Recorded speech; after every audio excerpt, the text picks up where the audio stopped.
오늘은 이사야 63장 1절에서 6절까지 말씀 묵상합니다. 63장 1절로 6절. 하나님의 공의의 심판과 승리. 하나님께서 자신의 대적들을 심판하시는 동시에 언약의 백성들을 구원하신다는 것을 말씀하고 계시죠. 이런 의도는 62장에서 종말론적인 시온의 회복, 교회 회복을 극적으로 묘사하고 있는 장면을 통해서 말씀하십니다.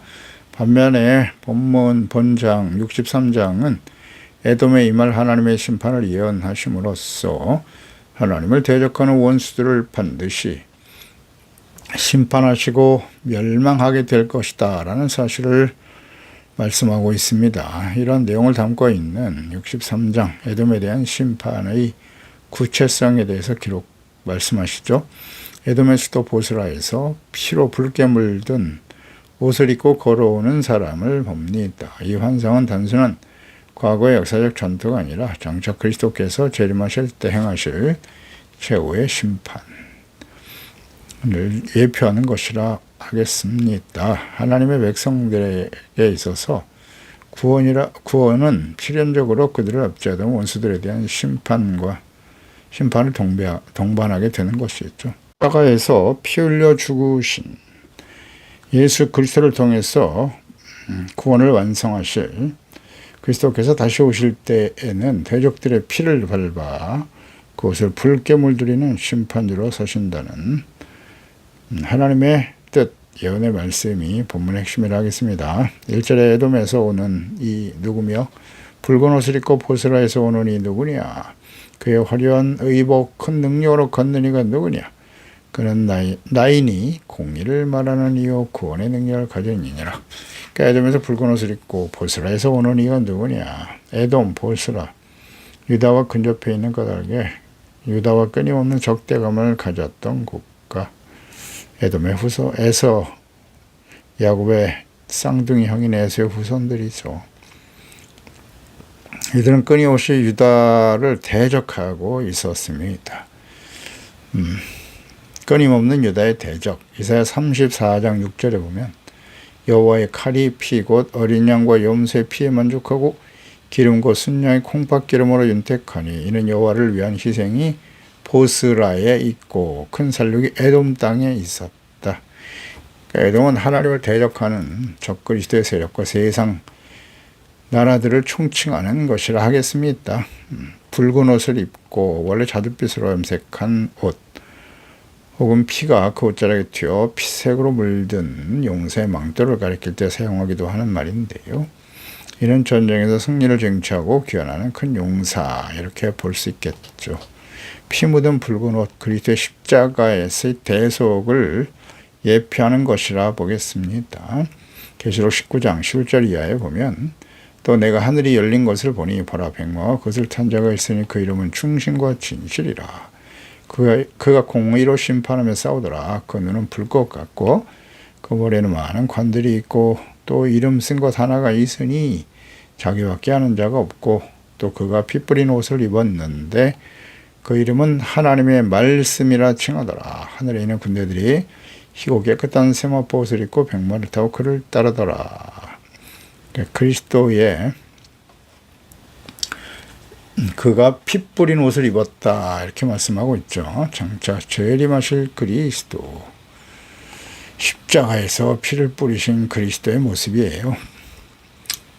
그리스도의 십자가는 패배 십자가가 아니라 도리어 죄와 사망, 사탄의 세력을 멸망하시고 승리하게 하시는 십자가였던 것이죠. 골로새 2장 15절에 통치자들과 권세들을 무력화하여 드러내어 구경거리로 삼으시고 십자가로 그들을 이기셨다라고 말씀합니다.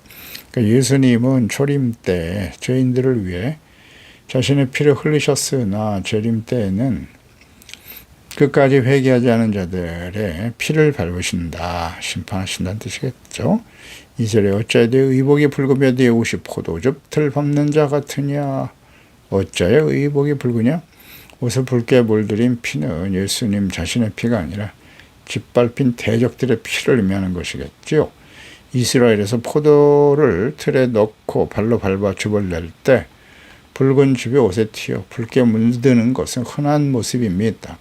이 비유는 끝까지 그리스도의 복음을 거부한 자들이 맞이하게 될 포도즙 틀을 밟는다. 그것은 하나님의 심판을 의미하는 거죠. 맹렬한 진노를 보여줍니다. 포도즙 틀을 밟는 하나님의 진노의 심판. 요엘서 3장 13절에 보면 너는 낫을 쓰라 곡식이 익었도다.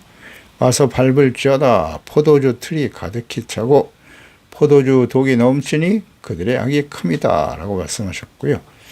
이 포도즙 틀은 악의 극단에 달하여 더 이상 하나님의 오래 참으심이 허용되지 않는 한계점에 도달했다. 하나님의 심판이 임박했다는 것을 보여줍니다. 그 하나님의 심판은 충동적인 분노가 아니시죠. 오랫동안 인내하십니다. 그들이 회개하고 돌이켜 용서받을 수 있도록 기다리십니다. 하지만 돌이키지 않는 그들에 대해서 하나님의 공의가 실현되는 것입니다. 예레미야가 1장 15절이죠. 하나님께서 예레미야를 통해서 그렇게 오랜 시간 동안 바벨론에 의해서 멸망을 당할 것이라고 회개를 외치셨으나 돌이키지 않은 유다 백성들이 말씀대로 바벨론에 의해서 심판을 당할 때 그 처참한 모습을 보고 선지자가 애통해하며 쓴 글이 예레미야가잖아요. 주께서 내 영토 안 나의 모든 용사들을 없는 것 같이 여기시고 성회를 모아 내 청년들을 부수시며 처녀딸 유다를 내 주께서 술틀에 밟으셨도다 이렇게 증거하고 있거든요. 또 계시록 14장 19절 20절 마지막 심판 때의 모습이죠. 천사가 낫을 땅에 휘둘러 땅에 포도를 거두어 하나님의 진노의 큰 포도주 틀에 던짐에 성 밖에서 그들이 그 틀이 밟히는데 틀에서 피가 나서 말 굴레까지 닿았고 1600 스타디온에 퍼졌더라 라고 말씀하고 있습니다. 그러니까 오늘날 우리는 죄를 너무 가볍게 여기는 경향이 있습니다. 작은 거짓말 은밀한 정욕 형제를 향한 미움이 결국 하나님의 아들을 십자가에 못 박게 한 것이고요. 이 죄를 끝까지 품고 있는 자들은 결국 하나님의 진노의 포도즙 틀 아래 놓이게 될 것입니다. 왜? 죄의 문제가 해결이 안 됐다는 거예요. 우리가 형제와 이웃을 진심으로 용서해야 하나님께서 우리의 죄를 용서해 주시거든요. 내 옷에는 무엇이 묻어 있는가? 세상의 정욕의 얼룩은 아닌가요? 혹은 나를 대신하여 십자가 걸리신 그리스도의 보혈인가요?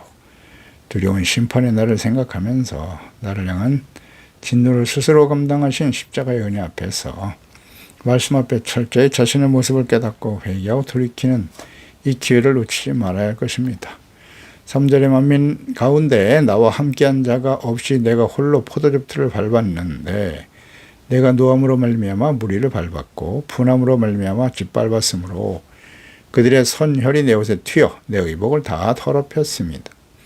그러니까 만민 중에 나와 함께한 자가 없다. 단순히 하나님 혼자서 이 모든 일을 이루셨다. 또 이 땅에 하나님의 공의를 위해서 함께할 의인은 단 한 명도 없다라는 것을 지적하신 것이고요. 과거 바벨론에 의해서 심판을 당했던 폐역하고 교만한 유다에 대한 심판을 말씀하신 거예요. 유다가 심판을 당할 수밖에 없었던 이유, 제레미야 5장 1절 있죠. 너희는 예루살렘 거리로 빨리 다니며 그 넓은 거리에서 찾아보고 알라. 너희가 만일 정의를 행하며 진리를 구하는 자를 한 사람이라도 찾으면 내가 이 성읍을 용서하리라 말씀하셨거든요. 선열이 옷에 튀었다는 것은 행동의 맹렬함과 심판의 처절함을 보여줍니다. 또 이사야 53장의 말씀, 본문 말씀이 이사야 3장에 고난받는 종이 홀로 십자가 형벌을 감당했던 것이 심판도 홀로 주관하신다. 구원을 위해서 자신의 몸을 내어주신 그리스도께서 하나님의 심판을 행하실 때도 심판주가 되십니다. 예수 그리스도는 구원과 심판을 이루시는 일에 어떤 누구의 도움도 필요치 않으시지요. 인간은 구원에 있어서 전적으로 무능력합니다. 심지어 심판을 집행할 자격은 더더욱 없죠. 우리는 영적 전쟁이나 사역을 감당할 때 하나님을 도와드린다라고 종종 생각할 때가 있는데 그러나 구원의 역사에 있어서 인간이 버틸 수 있는 공로는 전혀 없습니다. 주님은 홀로 십자가를 지셨고 홀로 사망 권세를 깨뜨리셨으며 세상을 심판하십니다. 나의 구원이 오직 예수 그리스도의 온전한 은혜임을 인정하고 있는지 또 자랑할 것이 오직 십자가뿐임을 깊이 인식할 때 우리 안에 영적 교만은 사라지고 오직 겸손과 감격과 찬양만이 넘쳐나게 될 것입니다. 4절 이는 내 원수가 없는 날이 내 마음에 있고 내가 구속할 해가 왔으나 보복의 날 구속의 해 원수가 없는 날이죠. 보복과 구속 이런 말씀 하셨는데요. 회개하고 복음을 믿고 구원받아 거룩한 삶을 지켜온 주의 자녀들에게는 구속의 날이 될 것이고 거부하고 대적한 자들에게는 원수가 없는 날, 즉 심판의 날이 되겠지요. 이것은 아주 분명합니다. 예수께서 오시는 날 알곡과 가라지가 나누어지는 거예요. 가라지는 불 속에 던져는 심판으로 나타나게 될 것이고요. 알곡은 주님과 함께 영원한 천국 창고에 들어가게 되겠지요. 예수 그리스도의 철인과 재림하시는 그날은 불신자들에게는 영원한 멸망과 복수의 날이 되지만 핍박받는 성도들, 거룩함을 지키는 성도들에게는 죄와 사망의 권세에서 완전히 해방되는 구속의 날이 될 것입니다. 계시록 6장 10절에 큰 소리로 불러 이르되 거룩하고 참되신 대주제여 땅에 거하는 자들을 심판하여 우리의 피를 갚아 주지 아니하시기를 어느 때까지 하시렸나이까. 천상에서 부르짖는 고난 중에 구원받은 주의 자녀들이죠. 거룩한 성도들이 부르짖는 기도가 마침내 응답되는 순간이죠. 바로 이 날이 될 것입니다. 구속의 해, 이거 역시 레위기 25장의 희년의 개념이죠. 희년은 모든 노예가 해방되고 빼앗긴 기업을 돌려받는 은혜의 해인 것입니다. 그래서 하나님의 분노의 궁극적인 목적이 파괴 자체가 아니라 하나님의 백성의 구속과 회복에 있음을 보여줍니다. 이 심판과 구원은 우발적으로 일어난 일이 아닙니다. 창세전부터 하나님의 마음에 계획된 확고한 예정이고 하나님의 뜻이죠. 역사는 우연히 흘러가는 것 같지만 철저히 하나님의 마음에 정해진 시간에 따라서 정확하게 이루어집니다. 악인들이 득세하는 것처럼 보이는 시간들은 사실 하나님의 정한 때를 향해 달려가는 과정일 뿐입니다. 누가복음 21장 26절 이하에 사람들이 세상에 임할 일을 생각하고 무수함으로 기절하리니 이는 하늘의 권능들이 흔들리겠습니다. 그때에 사람들이 인자 구름을 타고 능력과 큰 영광으로 오는 것을 보리라. 이런 일이 되기를 시작하거든 일어나 머리를 들라. 너희의 속량이 가까웠느니라 하시더라. 예수께서 하신 말씀이죠. 오늘날 악인이 형통하고 교회가 세상으로부터 조롱받는 현실을 보면서 우리는 좌절하기도 합니다. 그러나 역사의 주관자이신 하나님의 시계는 단 1초도 틀림없이 움직이고 있습니다. 보복의 날과 구속의 해는 반드시 이루어질 것입니다. 지금 우리가 겪는 고난과 억울함이 있을 수 있습니다. 직접 원수를 갚으려는 분노를 내려놓고 모든 것을 공의로 심판하실 주님께 맡겨야 합니다. 오히려 우리의 영혼은 세상의 종말이 나에게는 곧 영광스러운 구속의 날이 될 것임을 기억하면서 확신하면서 고난 속에서도 기뻐하며 찬양할 수 있어야 합니다. 5절에 내가 본즉 도와주는 자도 없고 붙들어주는 자도 없으므로 이상하게 여겨 내 팔이 나를 구원하며 내 분이 나를 붙들었다. 그러니까 인간의 무능과 전능하신 하나님의 팔, 도와주는 자도 없고 붙들어주는 자도 없어 이상하게 여겼다. 그러니까 인간의 본성의 철저한 부패성, 또 인간의 모든 의지가 끊어지는 그 절망의 밑바닥에서 비로소 하나님의 전능하신 하나님의 능력, 구원의 팔이 일하기 시작하신다는 겁니다. 내 팔이 나를 구원하여 하나님께서 때때로 우리의 삶의 모든 도움을 끊으시는 이유가 바로 하나님의 구원의 능력과 은혜만을 온전히 바라보게 하시는 것이죠. 시편 44편 1절 이하에 인도자를 하나님이여 주께서 우리 조상들의 날 곧 옛날에 행하신 일을 그들이 우리에게 일러주매 우리가 우리 귀로 들었나이다. 주께서 주의 손으로 무백성을 내쫓으시고 우리 조상들을 이 땅에 뿌리박게 하시며 주께서 다른 민족들은 고달프게 하시고 우리 조상들은 번성하게 하셨나이다. 그들이 자기 칼로 땅을 얻어 차지함이 아니고요. 그들의 팔이 그들을 구원함도 아니라 오직 주의 오른손과 주의 팔과 주의 얼굴의 빛으로 하셨습니다. 주께서 그들을 기뻐하신 까닭이니이다 라고 증거하고 있죠. 오직 하나님의 능력으로, 능력의 오른손으로 구원하신 것이다. 내 분이 나를 붙들었다. 이 말씀은 죄를 향한 하나님의 맹렬하고도 거룩하시고 공의로우신 성품 자체가 지칠 줄 모르는 원동력이 되어 기필고 구원과 심판의 뜻을 온전히 이루실 것임을 강조하신 것입니다. 우리의 삶이 위기 앞에서 누구를 돌아보고 있는가, 위기를 만날 때 인맥이나 혹은 재정, 전문가의 도움을 찾다가 도와주는 자가 아무도 없음을 깨닫고 철저히 절망한 적은 없나요? 그러나 주의 자녀들에게 그 절망의 순간은 가장 영광스러운 구원의 순간이 될 수 있습니다. 세상의 모든 믿고 의지하는 것들이 끊어질 때 우리를 구원하시는 분은 오직 전능하신 주님의 팔, 하나님의 은혜와 자비, 사랑과 능력의 손길인 것입니다. 내 연약함을 탓하며 낙심하거나 불평하지 말고 지금도 살아 역사하시고 자기 백성을, 주의 자녀들을 건지시는 주님의 구원의 능력과 사랑의 팔을 굳게 붙들어야 할 것입니다. 6절에 내가 노함으로 말미암아 만민을 밟았으며 내가 분함으로 말미암아 그들을 취하게 하고 그들의 선혈이 땅에 쏟아지게 하였느니라. 피할 수 없는 진노의 잔이죠. 내가 노함으로 말미암아 만민을 밟았다. 분함으로 취하게 한다. 그리스도 복음을 거부하고 대적하는 교만하고 완악한 자들에 대한 하나님의 진노의 심판이죠. 가장 두려운 심판의 비유인 것입니다. 하나님의 진노의 잔을 마시고 영원한 형벌 속에 비틀거리는 지옥의 고통을 보여주죠. 또 만민을 밟으시고 그 피를 땅에 쏟게 하신다는 것은 실제 역사의 종말에 일어날 현실입니다. 사실이죠. 이 예언의 말씀이 우리에게 영혼의 구원의 긴급성과 복음 전도의 사명을 강하게 촉구하는 것이죠.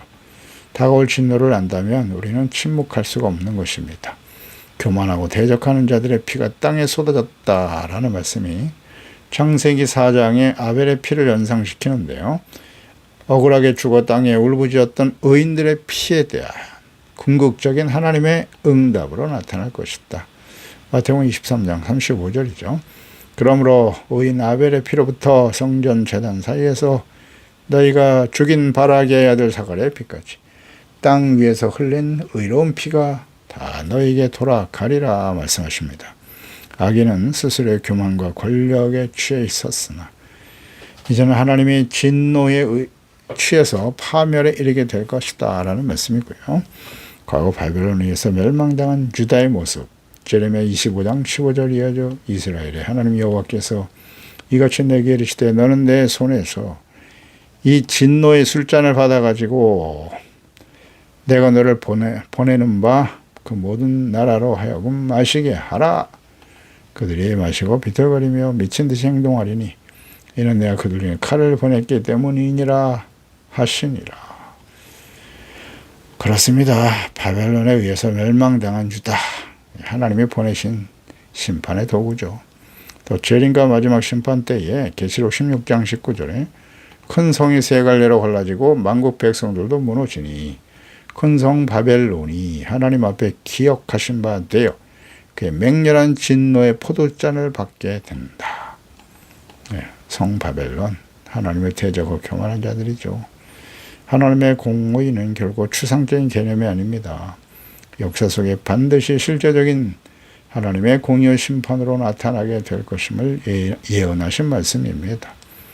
모든 시대에 성취되었고요. 이제 예수 그리스도의 재림과 언적 심판을 통해서 요한계시록의 마지막 심판이 이루어지겠지요.